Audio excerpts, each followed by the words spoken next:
사랑하는 성도 여러분 반갑습니다. 영암교회 365 성경통독 에스라 개요를 맡게 된 서우진 목사입니다. 여러분 반갑습니다. 우리가 어느덧 열왕기상하 그리고 역대상하를 마치고 이제 에스라를 읽게 되었습니다. 이 에스라에 대한 기본적인 정보들을 우리가 함께 나누고 또 에스라를 읽으시는 그동안 많은 은혜 받으시기를 바랍니다. 먼저 에스라의 기본 정보들을 우리가 한번 살펴보도록 하겠습니다. 이 에스라는 역대상하 바로 다음에 이어지는 책입니다. 즉 순서만 역대상하 바로 뒤에 있는 것이 아니라 시대적으로도 역대하의 마지막 구절과 또 에스라의 첫 번째 구절을 여러분 보십시오. 거의 정확히 일치하는 것을 여러분이 보시게 될 겁니다. 이 말은 무슨 말이냐? 이 저자가 역대하의 저자와 에스라의 저자, 적어도 최종 편집인끼리 같은 사람이 편집인이 되어서 이 두 책 간의 상관관계를 그대로 이어가게 그렇게 목적을 둔 것이지요. 역대상하에서의 이스라엘 백성의 그 역사와 그리고 에스라, 더 나아가 느헤미야로 이어지는 이스라엘의 역사가 그대로 이어지는 하나의 줄기 가운데 있다라고 하는 것을 보여주는 그러한 장치가 되겠습니다. 이 에스라의 내용은 어떤 것이냐면은 바벨론에 잡혀간 유대인들 중 일부가 귀환하여, 안타깝게도 전부는 아니에요. 일부가 귀환하여서 예루살렘에서 삶과 예배를 다시 회복한 일을 기술하고 있습니다. 여러분이 읽어 내려가시면은 그러면은 그러한 이야기들, 예루살렘에 도착했는데 도착해보니 모든 것이 다 황폐해졌고 성전도 불타 없어졌고, 그래서 그들이 다시 용기를 내어서 서로 격려하면서 하나님께 나아가면서 그들의 삶과 또 성전을 지으면서 예배를 회복하고 또 율법을 읽으면서 낭독하면서 그들의 신앙을 회복하는 그 일들이 계속해서 이어져 갑니다. 에스라의 저자는 에스라로 추정이 됩니다. 거의 확실한 근거들이 이제 곳곳에 있고요. 에스라에 대해서는 이 에스라라는 인물에 대해서는 잠시 후에 다시 계속 살펴보도록 하겠습니다. 이 에스라의 저작 시기는 기록 시기는 기원전 400년에서 300년 정도로 추정이 됩니다. 아마 여러 가지 추가되는 그런 부분들이 후대에 또 추가로 편집되었을 가능성이 있는데 이것도 뒤에 다시 살펴보도록 하겠습니다. 이 에스라의 중심 이야기는 다시 말씀드리지만 성전의 재건 그리고 종교개혁 이 두 가지로 요약을 할 수 있을 것입니다. 실제로 에스라는 그렇게 긴 책이 아닌데요. 그런데 이 두 이야기, 성전을 재건하는 이야기 그리고 종교개혁을 하는 이 두 가지 이야기가 중심축을 이루고 있습니다. 그리고 이 두 개의 이야기는 서로 별개의 것이 아니지요. 성전이라고 하는 것은 무엇입니까? 이스라엘 신앙의 외형입니다. 말하자면 하드웨어라고 할 수 있고요. 종교개혁은 무엇입니까? 성전이라고 하는 그 외형을 지었으면은 이제 그 안에서 어떻게 제사를 드리고 예배를 드릴지, 그리고 예배를 드리는 하나님의 백성들이 어떻게 살아가야 하는지에 대한 소프트웨어, 그 내면을 새롭게 하는 그러한 작업입니다. 모든 것이 무너져 내린 이스라엘 백성의 삶과 신앙, 그 종교 가운데에 그 외형과 내형을 동시에 복구하고 회복해 나아가는 것이 에스라, 나아가서 느헤미야까지의 중심 이야기라고 보시면 되겠습니다.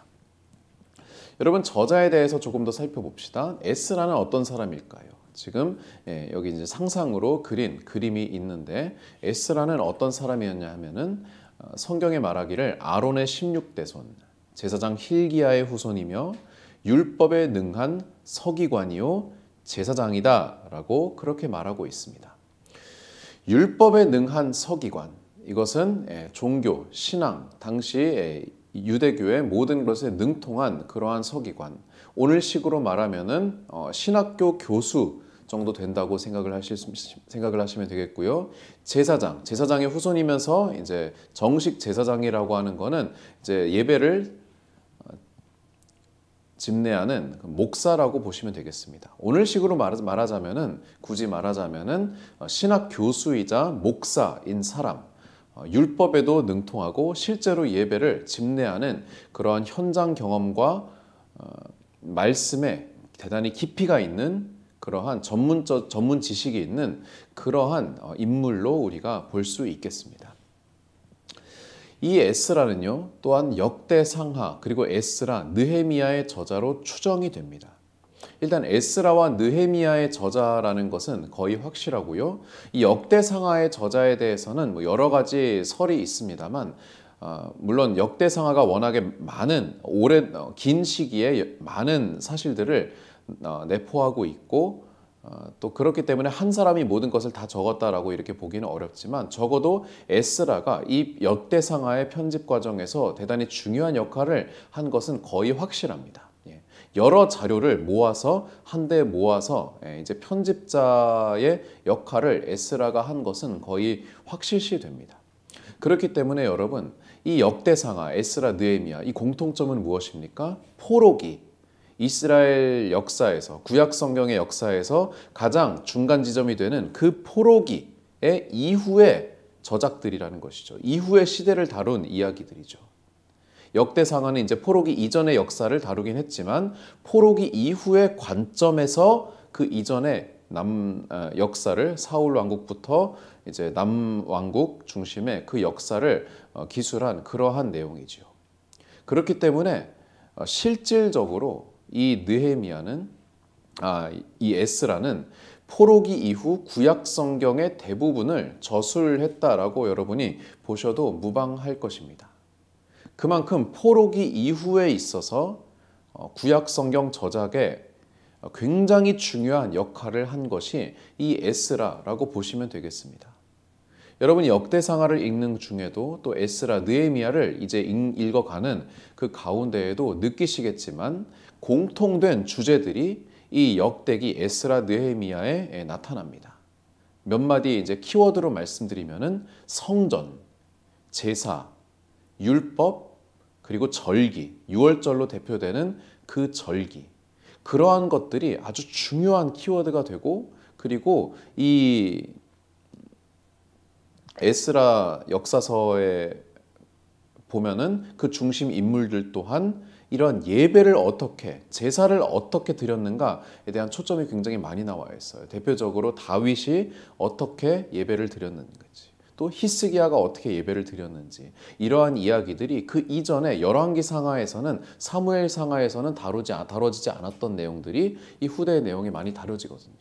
그렇기 때문에 이 에스라의 초점은 무엇인가? 이 에스라가 중요시했던 것, 바로 그의 전공 분야답게 율법 그리고 예배, 이 두 가지, 제사, 성전, 이러한 것들임을 우리가 이 책들을 읽어가면서 알 수 있을 것입니다.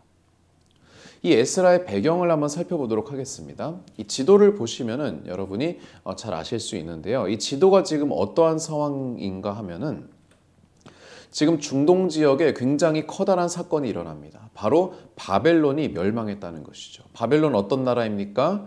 북왕국 이스라엘을 멸망시킨 아수르를 멸망시킨 또 다른 강자. 그리고 그러면서 예루살렘, 남왕국 유다를 멸망시키고 포로로 잡아간 이 중동 지역의 패자였지요. 그런데 이 바벨론 제국이 멸망하게 됩니다.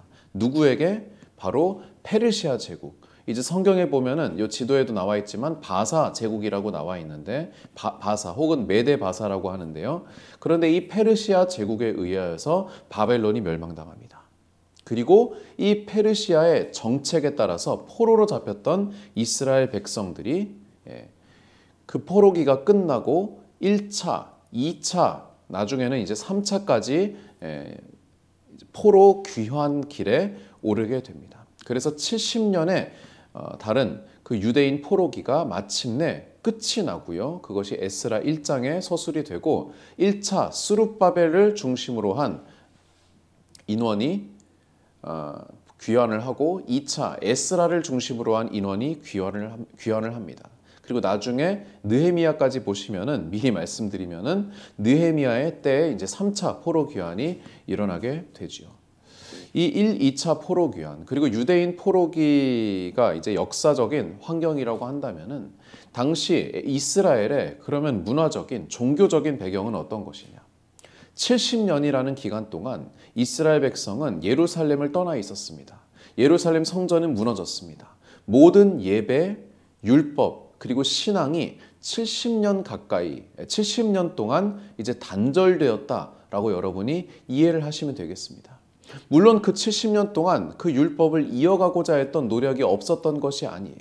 에스라와 같은 그런 율법 학자들을 중심으로 이제 말씀이 암송이 되어지고, 그리고 구약의 율법들을 사람들이 머릿속으로 외워서 이제 구전으로 후대에게 또 주변 사람들에게 알려주는 그러한 눈물겨운 노력들이 있었습니다.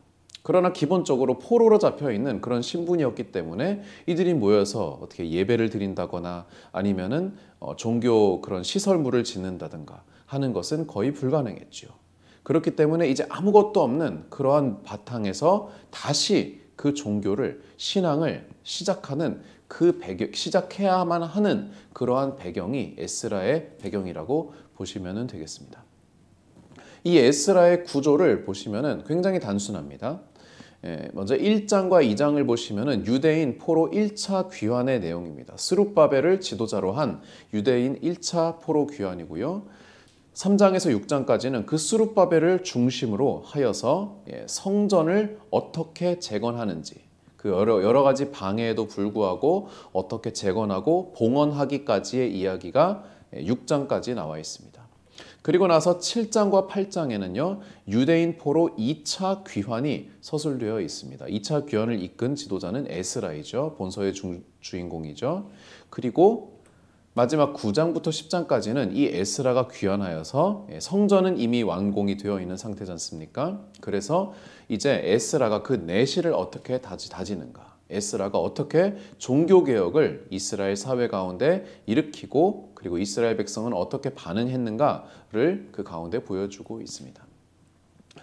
그렇기 때문에 여러분이 이 에스라를 읽으시면서 어떻게 보면은 지금 우리의 상황과 굉장히 유사한 그런 점들을 발견하시게 될 겁니다.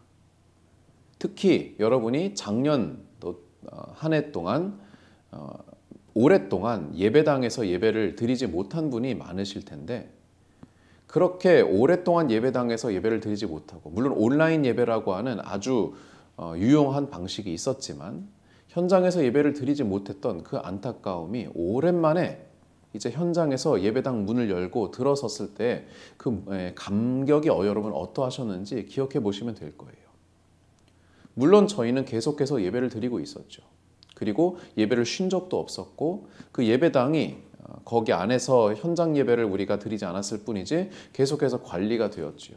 그러나 이스라엘 백성은 예루살렘에 딱 도착했을 때 그들이 무려 70년의 기간 동안 예배를 드리지 못했었는데 그 성전이 다 부서져 있는 그 모습 가운데 이제 그것을 다시 회복해 나아가는 그러한 노력들이 그 가운데 담겨져 있습니다.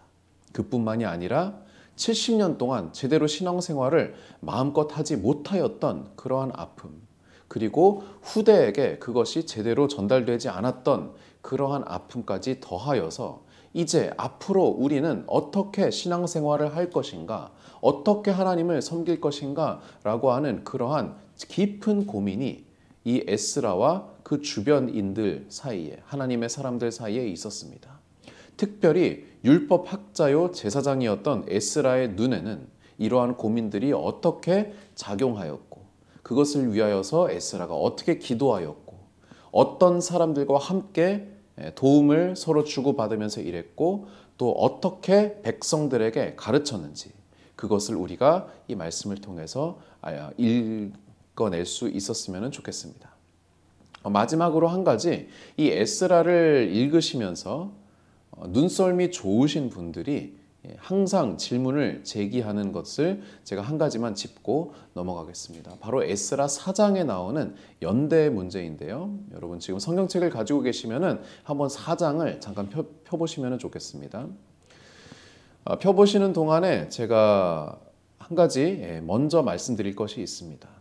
이 4장에 있어서 뭔가 이상한 점을 발견하기 위해서는 페르시아 왕의 계보를 한번 살펴보면 더 좋은데요.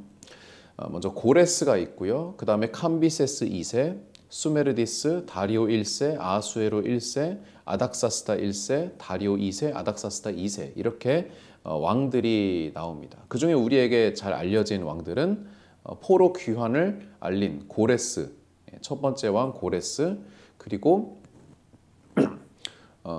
실제로 성전이 재건되었을 당시의 왕이었던 다리오 1세, 그리고 그 외에 이제 아하수에로라든가 아닥사스다, 이제 에스더 시대라든가 또 느헤미야 에스더 시대에 있었던 그리고 느헤미야 시대에 있었던 그런 왕들이 그 가운데 언급이 되죠. 그런데 제가 왜 이것을 좀 헷갈릴 수 있다고 말씀드리냐 하면요. 에스라 4장 5절을 보시면은 이제 스룹바벨 중심으로 했던 이스라엘 백성이 성전을 재건하는데 주변에 이방 민족들이 방해를 하는 장면이 나오거든요. 그런데 4장 5절을 보시면은 다리오 즉위까지 건축을 방해했다라고 나와 있습니다. 여기서 다리오는 다리오 1세입니다. 그런데 뒤이은 4장 6절에 아하수에로 왕 때의 그 일들이 잠깐 언급이 되는가 하면 4장 7절부터 23절까지 아닥사스다 왕 때에 있었던 일이 언급이 됩니다. 그러니까 지금 위에 있는 이제 이 표를 보게 되면은 다리오, 아하수에로, 아닥사스다 식으로 지금 계속 시간이 흐르는 것처럼 보여지죠. 그런데 4장 24절에 보시면은 다리오 제2년까지 공사가 중단되었더라라고 나와 있습니다. 여기에서의 다리오는 다리오 2세가 아닙니다. 다리오 1세입니다. 그러니까 지금 다리오, 아하수에로, 아닥사스다로 쭉 시간이 진행되는 것처럼 보이다가 다시 어디로 다리오 1세 때로 넘어간 거예요. 여러분 성경이 왜 갑자기 뒤죽박죽이 되었을까라고 눈썰미 있으신 분들은 여기에서 의문을 제기하실 법한데요. 왔다 갔다 한 것이 아니라요. 이것은 4장 6절의 아하수에로 기사, 그리고 4장 7절에서 23절까지의 아닥사스다 기사, 이 두 개의 기사는 뭐냐면은 후대의 일을 저자가 첨가한 것이라고 그렇게 이해를 하시면 되겠습니다. 그러니까 기본 지금 활동하는 스룹바벨이 성전을 지으려고 하는 그 시대는 다리오 시대입니다. 그런데 에스라가 좀 더 나중에 이 일에 대하여서 이렇게 기록하다 보니까 다리오 때에도 방해가 있었는데 자기가 알기로 아하수에로 때도 방해가 있었고 아닥사스다 때도 방해가 있었던 거예요. 그래서 에스라 혹은 그 이후의 저자가 알고 있었던 그 사실을 하나, 둘 이렇게 첨가하면서 다리오 왕 때 있었던 그 방해가 이방 민족들의 방해가 후대에도 똑같이 또다시 반복이 됐다라고 그렇게 지금 이야기를 하고 있는 거예요. 그러면서 무슨 목적으로 그렇게 했겠어요? 성전을 방해할 때도 성전을 지을 때도 이렇게 이방 민족들이 방해했고 성전이 완공된 이후에도 이방 민족들이 계속 방해했었다. 그러니까 그러한 외적의 방해는 계속해서 일어나는 일이다. 이것으로 인해서 너무 낙심하지 말고 그러나 그럼에도 불구하고 그러한 모든 외적들의 이방 민족들의 방해에도 불구하고 성전의 건축을 완공하기까지 이루어내신 우리를 이끌어주신 하나님의 도우심을 믿어라 라고 하는 그러한 목적에서 이 에스라 4장에서 후대의 일이 기사들이 좀 첨가되었다라고 하는 것을 여러분이 알면서 읽으시면 더 잘 이해가 되실 것입니다. 여러분이 에스라 말씀 제가 개인적으로 굉장히 사랑하는 말씀입니다. 에스라라는 인물을 저는 개인적으로도 굉장히 좋아하고 그리고 바라건대 부족하나마 이 땅 위에서의 작은 에스라로 살고 싶은 그러한 소망이 있습니다. 이 에스라의 마음과 같이 우리도 작은 에스라가 되어서 말씀을 깊이 읽으면서 예배를 은혜 가운데 드리면서 우리의 신앙을 다시금 점검하고 그리고 무너져 있다고 혹자는 말하는 그러한 한국교회 현실 가운데 우리가 다시금 우리의 마음의 성전을 새롭게 짓는 그러한 은혜와 역사가 있기를 간절히 바랍니다. 이상으로 에스라의 성경 개요를 마치도록 하겠습니다. 감사합니다.